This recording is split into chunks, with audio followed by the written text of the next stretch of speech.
By request, today I want to talk about the filmmaking production process from the very beginning. This video is going to touch upon filmmaking's second stage, the pre-production stage. And I should mention, this is when you prepare all of the moving parts for your project. Pre-production should not begin until you have financing secured, as well as a cinematographer, key production crew members, and key cast are secured. During this stage, you're going to break down your initial script breakdown even further and expand upon it. You'll create a shot list. You'll check your presentation treatment you made during the development stage and begin working on your production design, pairing costumes, props, and set dressings. You'll also find and secure your locations. You develop your shooting script, begin your casting, hire your crew, and get your card rates for your renting of your gear, vehicles, and for your post-production needs. And don't forget music licensing. By now, you'll also want to lawyer up. That's coming up. Welcome to Hollywood Unapologetic. My name is Orlando Delbert. Today I wanted to speak a little bit about filmmaking essentials. What is the film pre-production stage? I should mention before we get into it, I first wrote about everything we're about to touch upon and how it applies as part of the new Hollywood generation several years ago when I was writing Pollyanna's Tear-Soaked Battlefields of Hollywood, a survival guide against the cynicism and the hypocritical. I was asked recently via Twitter, what is the production process? And this is a common question I've been asked over the years. And the last time someone said to me, I wish someone would just make a video showing the process from beginning to end. Well, here you go. I have to mention up front, there is a lot of creating our vision, and most of the steps for motion picture and for television are the same in the most part, but distribution is different. Plus, with the growing availability of digital and self-distribution outlets online, and with the growing popularity of crowdfunding, there's multiple ways to get your vision financed and your voice heard. Remember, preparation is the key to you and your project's success. Ready? The second stage in the filmmaking process is the pre-production stage. This is when you prepare all of the moving parts for your project. Pre-production should not begin until you have financing secured, as well as a cinematographer, key production crew members, and your cast is secured. The very first thing to do during the pre-production stage is to break down the script even more. At this stage, you should take your initial breakdown of the script and expand upon it. This will help develop storyboards for individual scenes, help provide location information and a prop list, see which cast members need to be scheduled for which scenes, develop a wardrobe and costume list, develop a digital and practical visual effects makeup list, and any other details that are needed. Next, you create a shot list. A shot list will be an extension of the presentation treatment. It will be a detailed breakdown of each individual shot the director anticipates shooting. This can include camera moves, types of shots, dialogue, technical and special effects notes, and additional notes not seen in the storyboards. And now comes the production design, and this is something that a lot of smaller productions don't pay enough attention to. Notes from the presentation treatment will be used to develop the theme of the film. Is this a period piece? What are the mood progressions throughout the film? These are questions that need to be answered for every scene and shot of your project. You need to know the kinds of locations each scene will have, including prop lists for each scene. When considering the look and feel of the film, one should account for how each scene should be lit, the color palette and graininess, as well as any practical and/or special effects that may be needed. The wardrobe and costuming of everyone on camera needs to be considered and how they may change from scene to scene. And even if a particular location or set piece will be in some way become a character of the film itself, should be considered as well, much like the RV mobile lab Walter White and Jesse Pinkman used to cook crystal methane in Breaking Bad, or the Millennium Falcon flown by Han Solo in multiple Star Wars films,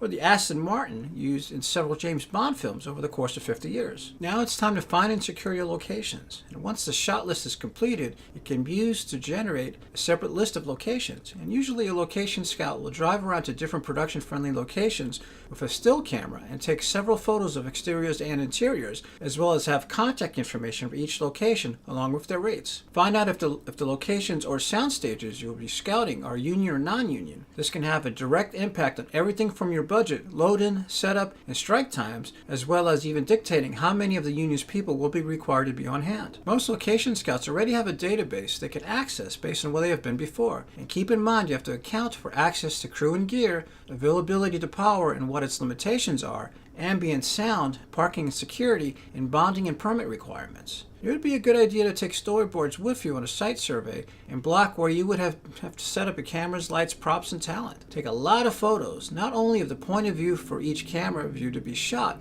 but also shots of the outlets and breaker boxes, spans and doorways, and anything and everything that you can see to be used to benefit the production or things that can be a possible restriction. Be mindful of where cables may be run, and make a note if there are fluorescent light fixtures and where they are even if they are not in the shots. Not only do they typically run in a certain color temperature that may not fit how the scene will be lit, but they could also flicker, and the hum can be picked up by your microphones. Make sure you have enough room to get your gear and set pieces through doorways and elevators, as well as see if there are any structural load limitations you need to know about. Take measurements wherever it is needed. Safety should be number one, and make lots of notes and include exits in case of emergency, and know where the closest hospital is. Accidents do happen on location. Next is to develop a shooting script. Whenever I write screenplays, I write them as shooting scripts as if I was directing them myself. Since I have a background in visual effects, my notes include effect shots when needed as well. I find it easier to include all other shot setups and descriptions, camera moves, and lighting details so that I can see how the film will actually look, feel, and flow. Most directors and producers, however, do not want to see a shooting script when they first read a script. For me, it's easier to just take out all of those details once the screenplay is written, and it is to add them later, but that is not the norm.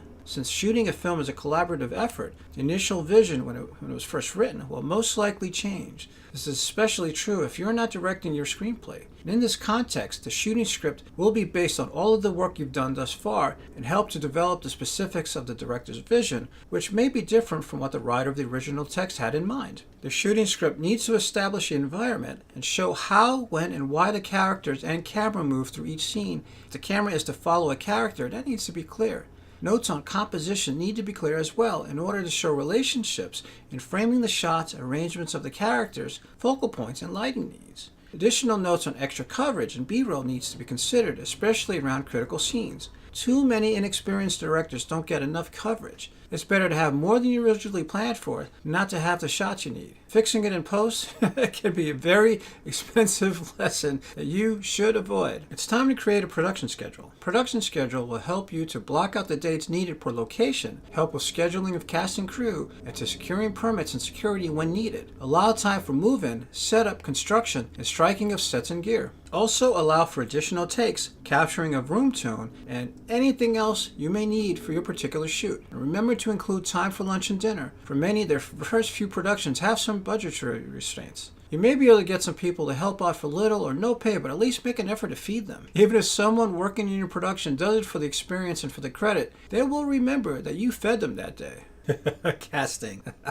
Bad actors can tank even the best of scripts, and good actors can only carry a mediocre script so far. Finding the right person to fill the right role is important. Best casting directors used to find actors performing in theater productions. It was obvious when you watch films from the 30s through the early to mid-60s, but how they perform and how the shots are blocked. This process slowed considerably during the 70s when the formulas the studios were writing were being rewritten. It's more important for you to find a person who fits a particular role rather than someone who is a friend or someone you may think is cute.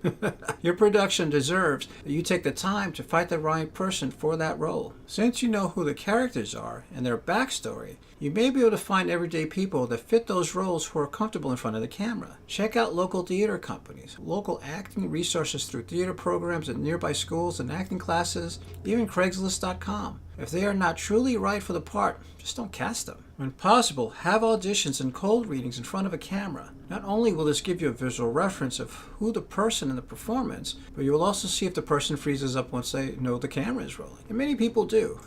Also, make sure you have your auditions in a separate room from where everyone else is waiting. You want them to be comfortable, and you need to get the best that you can from them for those brief moments. Let the actors know when you can expect a call back from you, and make sure you follow through. And last but not least, consider having callbacks. If you need to see more from anyone, just callbacks are not at all unusual. Now it's time to hire a crew. We all want to work with people we know and are comfortable around. Sometimes, however, that can be a costly investment. When possible, hire the most qualified person you can for each individual position needed, as opposed to bringing on a distant cousin or your girlfriend's younger brother. If the person isn't hungry for the experience or doesn't seem to be truly motivated, most likely it will cost you and or the production in some way in the end. Don't wait until the last minute to make your calls, and make sure you have a list of backups at the ready if someone doesn't show up. Los Angeles is notorious for no-shows. Based on the work you've done so far, take into consideration if your director of photography will need an assistant, especially if you have complicated camera or dolly moves or focus pulls. Having a dedicated gaffer is a good idea. Make sure you have someone who will be recording sound and a competent boom operator. The one thing that ruins so many productions at the beginning of one's professional career is bad sound. You'll hear it in a lot of short films. And also, someone who will be keeping a log during production and a continuity person as well. That's the one with the Polaroid camera, making sure everyone's costumes and hair looks the same from the day before. Finding the right person to set up your lights is also crucial. Last but not least, make sure you have enough production assistants as well. I don't think PAs get enough credit. They're at the bottom of the food chain and do a lot of the heavy lifting. They're essential to keeping things moving forward. And remember, the more people you have to delegate to specific jobs, the more time you can dedicate to directing and getting the best performances out of the actors. You want to prepare your costumes, props, and set dressings. This is another area that often doesn't get enough attention on smaller film productions, as it should. Drives me crazy watching a war or sci-fi film and everyone on camera is wearing brand new looking uniforms. Or a scene that takes place in a bar or a pool hall with a bunch of bikers wearing brand new leather jackets with no weathering at all. Even women wearing the wrong hairstyles to that particular period is a detail I catch. Those details, although maybe subtle, can't turn off those watching your film if they don't fit the characters or the situation. Of course, you need to work within your means, but getting those details right will serve you in the end. Go online and research what people wore during the time your film takes place by the kinds of people your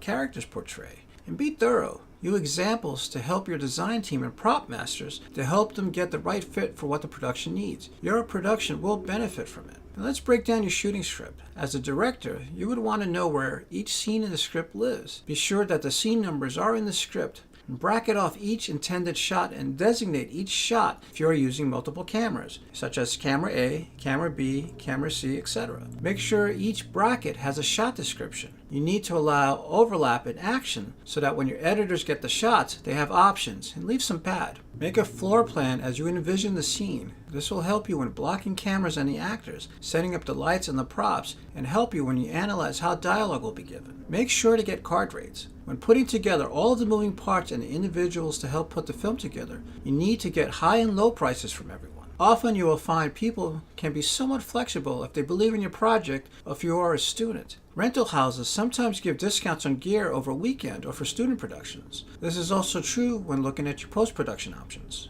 Although post-production is its own stage of the production process, making sure you have the money to finish the production is not. Too many productions run out of financing near the end of principal photography and have to find gap financing or different distribution options just to get them through. When speaking to someone about what the rates are for their services, ask them what the card rate is. The card rate is the standard higher charge that just about everyone pays across the board, and ask them if there are options. You may be able to get a friends and family discount or perhaps an off-hours discount if you're willing to work around their schedules. Many rental houses rather have their equipment making money over a weekend as opposed to everything locked up in a warehouse. Plus the card rates are what you will need to putting together your budget. There will always be unforeseen issues that come up and you need to have some padding to ensure you can pay for them. Music licensing is huge. Music licensing is the licensed use of copyright music with the purpose to protect the owners of the copyrights and make sure they are compensated for the use of their works. There are limited rights to use the work without separate agreements, which can be determined by the number of copies of the film has been seen and its total revenue. It may also include additional payments if the film is financially successful above a certain agreed upon threshold. DVD distribution must be considered when negotiating, as well as the releasing of a soundtrack for the film will need another set of agreements. The last thing you want is to spend several years of your life on producing your film to only be sued by a record label for the unauthorized use of some ominous audio track in your motion picture your cousin found on his laptop from who knows when. Music licensing is big business. There are composers online that offer different usage options that are affordable and sometimes even free when you give them credit. If you can afford to have a recording artist write something specific to fit your production, the rights to music and the lyrics will need to be negotiated. Whatever the terms you agree with, make sure you're not giving away too much of a percentage of your project if it becomes a deferred payment agreement. Now it's time to lawyer up. Everything in Hollywood is about making money.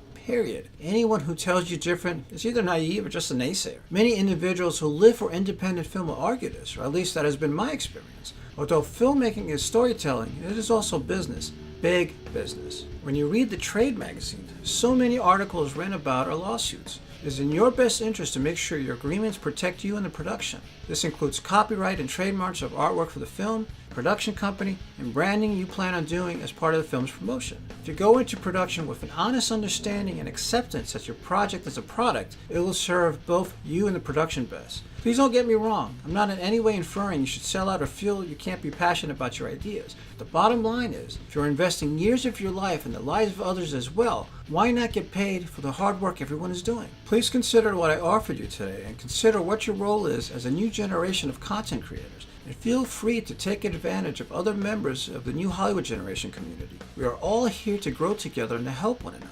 As members of the new Hollywood generation, take the time to assess what your short-term and long-term goals are. Create a timeline of where you are today and where you would like to see yourself in a year, 2 years, 5 years, 10, professionally, financially, and personally. Do your research and learn what you can about technology, distribution outlets, contracts, and of course set etiquette and protocols. All of these things are important and help you to make you of value to others in your industry and to yourself. The lessons learned as a content creator can help build leadership qualities and an entrepreneurial approach to life. The process will help you build structure and the discipline needed to truly be a success. Use this information as a tool so you can protect your integrity and yourself better, and don't forget to have fun with it. Making a film takes a lot of effort to see all the way through, but definitely can be worth it. Your experiences stay with you for the rest of your life. Make your plan, take a breath, and go for it. You can do it once you believe you can. Are you ready for the challenge?